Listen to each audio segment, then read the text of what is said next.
Hi friends, ನಾನು ನಿಮ್ಮ ರಿಶ್ಡಿಯರ್. ನೀವು ನೋಡ್ತಿರೋ ಈ ಟಂಗ್ಸ್ಟನ್ ಬಲ್ಪು 100 ವ್ಯಾಟ್ದು. ಇದು ವೋಲ್ಟೇಜ್ ಜಾಸ್ತಿ ಆಗಿಬಿಟ್ಟು ಒಳಗಡೆ ಟಂಗ್ಸ್ಟನ್ ಬ್ರೇಕ್ ಆಗಿದೆ. ನೋಡ್ಬೋದು, ವೀಡಿಯೋದಲ್ಲಿ ಕಾಣುತ್ತೆ.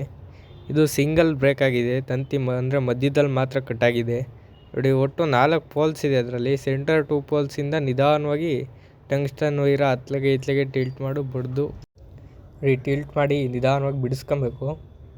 ಅದು ಒಂದಕ್ಕೊಂದು ಕಂಟಿನ್ಯೂಟಿ ಸಿಗಬೇಕು. ಎರಡು ಒಂದಕ್ಕೊಂದು ಅಡ್ಜಸ್ಟ್ ಮಾಡಬೇಕು ತಂತಿ ಎಂಡ್ಸ್ಗಳ್ನ.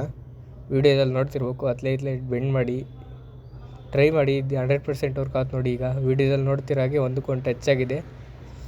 ಇದನ್ನು ಯಾವುದೇ ಕಾರಣಕ್ಕೂ ನೀವು ಮತ್ತೆ ಬಡಿದಂಗೆ ಅಳ್ಳಾಡಿಸ್ದಂಗೆ ನಿಮ್ಮ ಮನೆ ಓಲ್ಡ್ ಇದೆಯಾ ಅಲ್ಲಿ ನಿಧಾನವಾಗಿ ಹಾಕಿ ಹೋಗಿ ನೋಡಿ. ಅದು 100% ಹೊತ್ತೇ ಹತ್ತುತ್ತೆ. ನಿಮಗೆ ತೋರಿಸ್ತಿರೋದು ಇದೇನು ಬೇರೆ ಬಲ್ಪಲ್ಲ, ಒರಿಜಿನಲ್ಲು 100% ರಿಯಲ್ ಇದು ನೋಡಿ. ಓಲ್ಡ್ರಿಗೆ ಹಾಕಿದ್ದೀನಿ, ಅದೇ ಬಲ್ಪು, ಏನು ಚೇಂಜ್ ಮಾಡಿಲ್ಲ ನೋಡಿ. ಈಗ ಸ್ವಿಚ್ ಹಾಕ್ತೀನಿ, ಹತ್ತುತ್ತೆ